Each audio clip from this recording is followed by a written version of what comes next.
मंत्री जी 18 मार्च को आपका बड़ा कार्यक्रम लगा है आगरा में, हर साल वो लगता है। उस मंच पे आपने कई बार समाज की आवाज़ उठाई है और आशा करते हैं इस आंदोलन की आवाज़ तो आप उठाएंगे ही, क्योंकि उसमें कहने की कोई बात नहीं है। लेकिन आप इस पूरे मामले को कैसे देख रहे हैं, क्योंकि कई ऐसे मुद्दे जो आपने अपने संबोधन के स्तर से उठाए। मैं आज इस सोशल मीडिया के माध्यम से बात करना चाहता हूँ।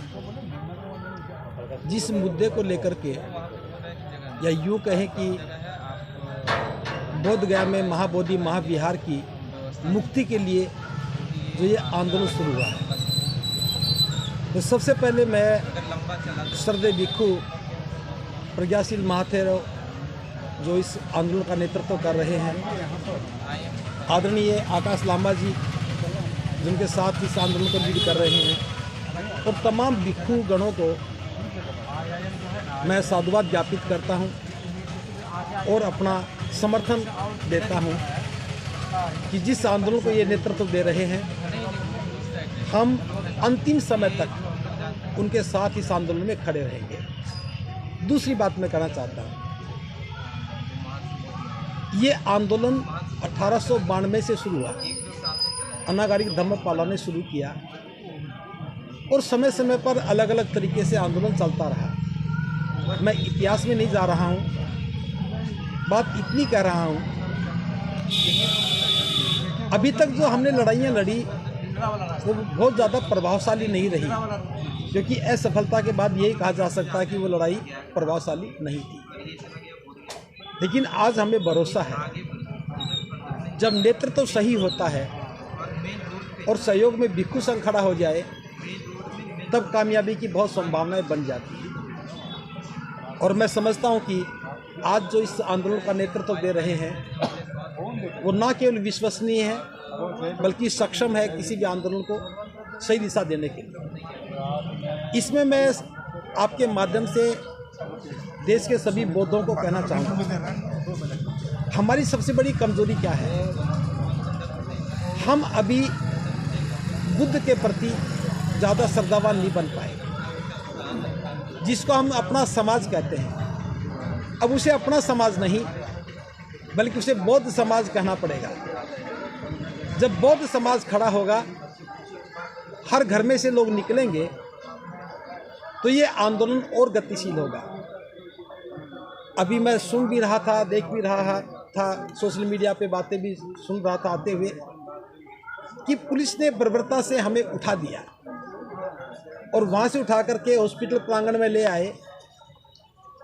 देखिए, ये तो साधुवाद ज्ञापित करना चाहिए हमें प्रशासन का, क्योंकि जब आंदोलन में हलचल नहीं होती तब तक लोग चेतते नहीं हैं। ये 17वां दिन है आज। अगर पुलिस नहीं उठाती तो समाज में इतनी बड़ी सक्रियता नहीं आती, और जब हम एक जगह से दूसरी जगह जाते हैं तो और ज़्यादा ऊर्जावान बन जाते हैं। तो ये तो पहला पुरस्कार है इस संघर्ष का, मिलना ही चाहिए था। और मैं तो ये भी कहूँगा कि इस प्रकार के पुरस्कार तो हर बार मिलते रहें, ताकि हम अपनी कमजोरियों को दूर करने का अवसर पा सकें। दूसरी बात, ये लड़ाई अगर हम सोचें बोध गया में बैठ कर के ही लड़ी जाएगी, ये बात पूरी तरह सही नहीं है। ये तो हमारा फ्रंट मोर्चा है, यहाँ तो प्रमुखता से बौद्ध भिक्षुओं को, उपासक उपासिकाओं को रहना ही है। लेकिन नगर नगर गांव-गांव जाकर के हमें जन समर्थन जुटाना होगा। जो भी भिक्षु जहाँ भी है, उन्हें मैं भी अनुरोध कर रहा हूँ आपके माध्यम से कि उन्हें सारे काम छोड़ करके एक सूत्री काम, चाहे वो वहाँ रह के करें चाहे यहाँ आके करें, हम इस आंदोलन के लिए जन समर्थन जुटाने का काम करें। साधनों के अभाव में या जन समर्थन के अभाव में ये आंदोलन कमज़ोर नहीं पड़ना चाहिए। देखिए, कोई भी आंदोलन एक मोर्चे से नहीं लड़ा जाता। हमने किसान आंदोलन को देखा है, जो किसान मोर्चे पर थे वो तो थे, लेकिन कितने लोग थे जो उनके लिए खाने की व्यवस्था कर रहे थे, उनके लिए साधनों की व्यवस्था कर रहे थे। 4 ट्रैक्टर वापस जाते थे तो 10 वहाँ से आते थे, उधर आते थे। वो आंदोलन जन समर्थन से कामयाब हुआ। दुनिया का मैं समझता हूँ सबसे बड़ा आंदोलन रहा होगा बौद्धों का आंदोलन भी, चाहे कितना भी लंबा चले, एक कमज़ोर नहीं पड़ सकता। क्यों नहीं पड़ सकता मैं बताऊंगा। किसान वहाँ बैठे थे, उनके सामने कई समस्याएं थी, उनके खेत भी समस्या थी, उनकी फसल भी समस्या थी, उनके परिवार भी समस्या थी। भिक्षुओं की क्या समस्या है? भिक्षुओं की कोई समस्या नहीं है। और हम तो कहते हैं जो काम आज तक हम नहीं किया अब वो करने का मौका मिलेगा। बंदे जी बहुत बड़ी समस्या है भिक्षुओं की। गांव के बाहर लगे हुए बोर्ड द ग्रेट, चमार the great, Pasi the great, Paswan, ये सबसे बड़ी समस्या है। सुनिए, वो अपने स्तर की अपनी लड़ाई है, मैं बात कर रहा हूँ। भिक्षु जो अभी तक ध्यान के माध्यम से धम्म को नहीं समझ पाए, धरने पर बैठ करके कम से कम धम्म को समझेंगे और यहाँ से जो ऊर्जा मिलेगी हम समाज को समझा पाएंगे। अभी लंबे समय से मैं देख रहा हूँ बोध गया मुक्ति का आंदोलन स्थिर अवस्था में था, आज वो आंदोलन दोबारा खड़ा हुआ है। हम सब के लिए ये प्रेरणा स्रोत की बात है, प्रेरणा की बात है। मैं तो आपके माध्यम से सबको कह रहा हूँ, सभी भिक्षुओं से हमें अनुरोध करना है, मैं भी कर रहा हूँ कि वो जहाँ भी हैं इस आंदोलन के लिए अपनी भूमिका निभाएं। डीएम साहब ने जैसा अभी पता लगा कि कहा कि भिक्षु कम है, इसमें कोई संदेह नहीं। इतने भिक्षुओं से लड़ाई नहीं लड़ी जा सकती। जब सैनिक कम होंगे तो संभावनाएं प्रबल कैसे हो जाएंगी। हमें लगातार इस फ्रंट पर काम करना है। जहां भी भिक्षु है उसे बुलाना है और उपासक भी अपनी भूमिका को सही ढंग से निभाएं, साधन और संसाधनों की व्यवस्था करें। लगातार एक एक गांव से 2-2, 4-4 लोग आने लगे, हर प्रदेश से हज़ारों की संख्या में आने लगे, 5-5, 7-7 दिन के लिए यहाँ धरने पर बैठे। निश्चित रूप से हमारा आंदोलन शांति प्रिय है। हम ये उम्मीद लेकर नहीं बैठे कि आज हम बैठेंगे कल बोध गया मुक्त हो जाएगा। जो सातिराना अंदाज में काम करते हैं उन लोगों से शांति से लड़ा भी नहीं जा सकता। लेकिन फिर बता रहा हूँ, नैतिक बल सबसे ज़्यादा बड़ा होता है। बौद्धों का नैतिक बल उन्हें निश्चित रूप से बिहार से बाहर करेगा।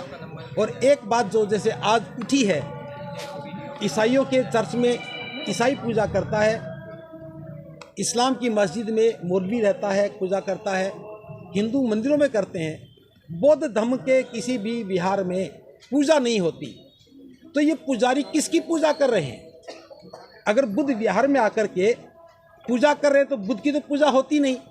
तो जिसकी पूजा कर रहे हैं वो क्यों कर रहे हैं? ये मुद्दा अंतर्राष्ट्रीय है।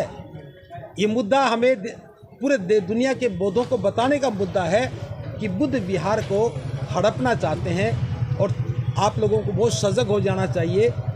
इनको किसी भी पत्थर का, मूर्ति का नाम बदलने में देर नहीं लगती। बुद्ध के गले में सांप डाल करके इसे कुछ और नाम दे देंगे। जब 5 बुद्ध की मूर्तियों को वो 5 पांडव बताते हैं, इन बुद्धिजीवियों से कोई पूछे कि पांडवों की पूजा कब से होने लगी? पांडव देवता तो नहीं थे, पांडव देव भी नहीं थे, पांडव ईश्वर भी नहीं थे, पांडव राजघराने के लोग थे। उनकी पूजा कब से होने लगी? तो ये सब नौटंकी करते हैं। हम इनकी नौटंकियों पे अपनी ऊर्जा खराब नहीं करनी।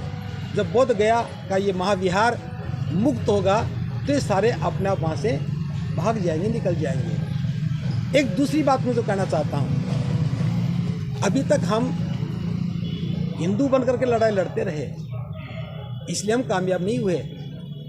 जैसे अभी भंते जी कह रहे थे, हमारे सांसद, हमारे विधायक आवाज़ उठाएंगे, उन्हें हम अपना मान रहे हैं।